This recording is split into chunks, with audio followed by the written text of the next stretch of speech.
Hi, my name is Mick Sullivan with the Fraser History Museum. Thank you so much for doing your part and staying home. And thank you to all the healthcare professionals out there who are working the front lines, or not the front lines, but still doing incredible work that we can't thank you enough for. Today, we thought that we would share the story of one of the most important healthcare workers in American history, at least one of the most well known, and that's a woman named Clara Barton. Clara Barton was born in Massachusetts and was a painfully shy child. She had a younger brother who suffered from some serious illnesses, and with her parents concerned and consumed with supporting and raising a family, Clara became one of the primary caregivers for her sick brother. Caring for the sick would be something that she would commit the rest of her life to.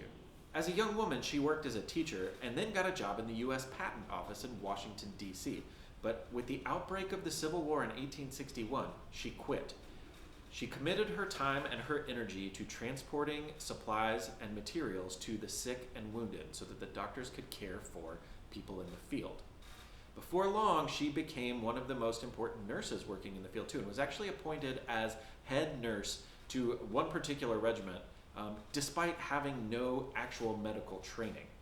In the field, she and her fellow nurses and doctors would often use objects such as these, which look unfamiliar to us today, when they were caring for people. I'm going to show pictures of these so you guys can make a guess as to what they might be, and then I'll tell you about them.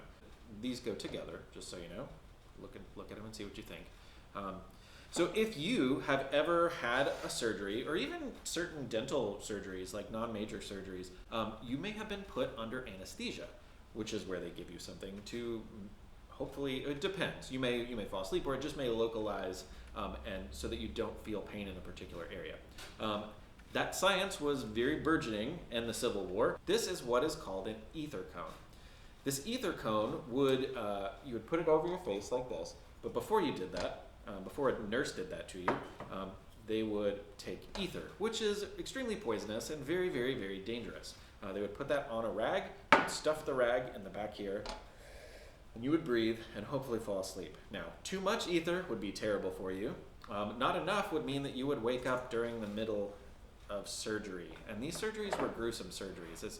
We'll actually post a picture of a medical kit later on in the email, and you'll see for yourself. There were a lot of amputations and other similar procedures, which was pretty gruesome, pretty painful. But through it all, Clara Barton was known as the angel of the battlefield for the care that she brought and the gentle touch that she treated everyone with. This right here, I don't know if you all can see that. I'll post a picture so you can see it.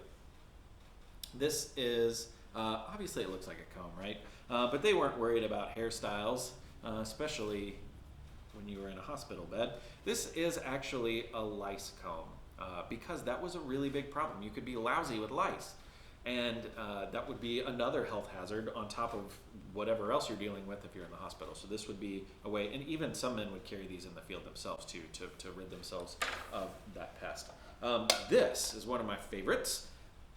I'll open it up, and you can see what it is. Oops, I have it upside down. See what it is? You see a candle in there. So it's important to remember that these doctors and nurses were working around the clock and under really terrible circumstances.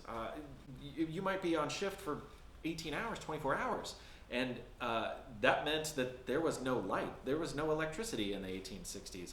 So if you needed to see to perform a surgery or just check on patients, there weren't even flashlights. This is a candle put into a reflective box, and the reflective box creates more light. So it was a way to illuminate what you were doing. Still, far from perfect, and amazing that they did what they did under these circumstances.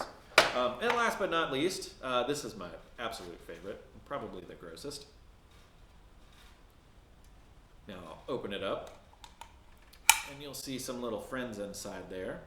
Yeah, those holes on top were for something to breathe, and the things that are breathing inside of there are leeches. This is a leech tank. You would keep your leeches in here, and that was an important thing for a nurse to have. They weren't pets. Leeches were used to treat after a surgery. A lot of times you might have open flesh that could get gangrenous, and that would poison you, and you could die from that. So the way that leeches will actually eat that flesh and rid you of that poison, or the potential of poison. So you put a few leeches on your new injury, your new sutured up surgery, and hopefully they take care of you. So actually, you might think they're gross, but thanks, little guys. Now, after the war, which dragged on for years, Clara found herself in poor health as well. So her boss sent her across the ocean to Europe, ideally to tend to her health. Of course, she was one to always be looking for something new and probably never stopped thinking about ways to make the world better. And she learned about an organization that was based in Switzerland called the Red Cross. The Red Cross called for international agreements to protect the sick and wounded during wartime, and for the formation of national societies to give aid voluntarily on a neutral basis.